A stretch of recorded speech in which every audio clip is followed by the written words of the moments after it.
This is a rat story about rats in New York City on 125th Street to be exact. I was there recently and I had to go to 125th Street to, catch the bus to get to the airport. And it was early in the morning, like 2 a.m. I had an early flight out, so I needed to get there as early as possible. And while I'm standing there at the bus stop, I noticed rats on the sidewalk. Not very far from where I was standing, where I had to stand and wait for the bus. They were coming from under the metal grate that comes down and covers the front of the storefront covering. And they're coming from under the metal gate and they're running under a garbage can that's sitting at the curb. And I guess they're picking through whatever on the ground, and they're finding pieces of food, and they're running back under the gate. And I guess when one would go back, it would tell others, yeah, there's food there, let's go, eating's good. And then more would come out and they would run under the garbage can and they would scrounge around.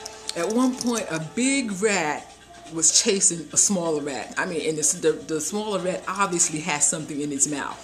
And it was running about and running and chasing, and it was just, it was very disturbing to say the least. And this lady, when she was coming towards the bus stop, but once she reached the stop, she turned around and she realized what was going on. And she was like, oh my God, miss. Oh, she was having a fit. She was, oh no, I can't take this. I can't take this. I will be standing on your shoulder.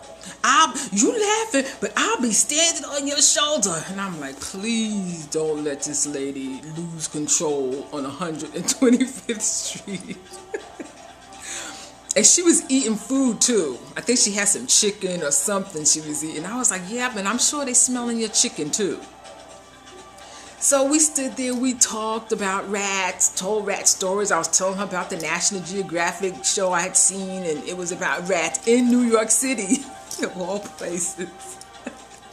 And then she was telling me about some show she saw on TV where she said this rat was in this man's apartment.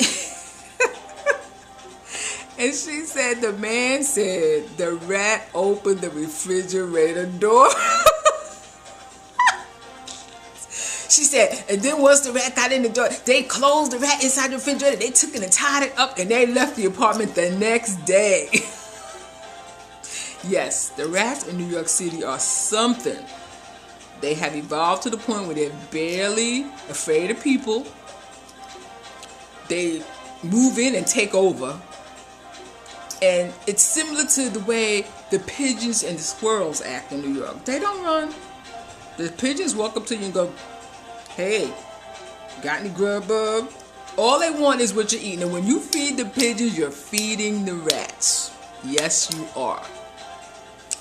So we were standing there exchanging rat stories, and she was saying all this stuff and talking about standing on my shoulders. And I'm thinking, oh, boy, she really wants there to be some hell up in Harlem.